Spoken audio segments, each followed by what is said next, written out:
ایک یوٹیوبر رجب نامی، اس نے یزید تیری جاد لعنت بے شمار. دیکھو ہمارے اسلام کے اندر گندے بندے کی وجہ سے اس کے ماں باپ اور اس کی نسل کو کچھ نہیں کہا جا سکتا. یہ ہمارے اسلام کا حسن ہے. ورنہ حضرت نوح علیہ السلام کا بیٹا وہ کافر ہو گیا تھا کنان، تو کیا حضرت نوح علیہ السلام پر کوئی ایسا جملہ بول سکتا ہے؟ ہمارے اسلام کا یہ مزاج ہی نہیں ہے. دوسری بات، اگر کسی بندے کی وجہ سے نسل ساری کو گندا کہنا ہے تو پھر مجھے آپ حضرات بتائیں، آپ پڑھے لکھے حضرات ہیں، ابو لہب کس نسل میں سے تھا؟ کیا یہ بنو ہاشم نہیں ہے؟ اس کے بیٹے کیا تھے؟ کیا یہ بنو ہاشم نہیں ہے؟ تو کیا آپ سارے بنو ہاشم پر لعنت کریں گے اور برا کہیں گے؟ کرنے جی گندا ہوئے تو باقی میں کی قصور ہے. تو میں نے کہا یہی تو ہم آپ کو سمجھا رہے ہیں میری جان. اگر کوئی بندہ گندا ہو جائے تو اس کی وجہ سے باقی ساری نسل کو کچھ نہیں. اور یہی بنو امیہ کے بارے میں ہماری اہل سنت کا نظریہ ہے.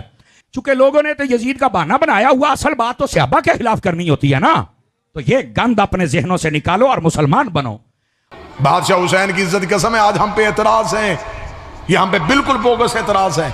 یہ شیعوں کو قتل کرنے کی سازش ہے اس ملک میں، کہ شور برپا کر دیا جی یہ صحابہ کو نہیں مانتے، یہ نبی کی بیویوں کا احترام نہیں کرتے. میں منبر پہ کھڑا ہوں، لاہور شہر میں کھڑا ہوں، تو مجمع میں آ، اٹھ، تو صحابی کا نام پڑھ، میں طریق سے کردار پڑھوں.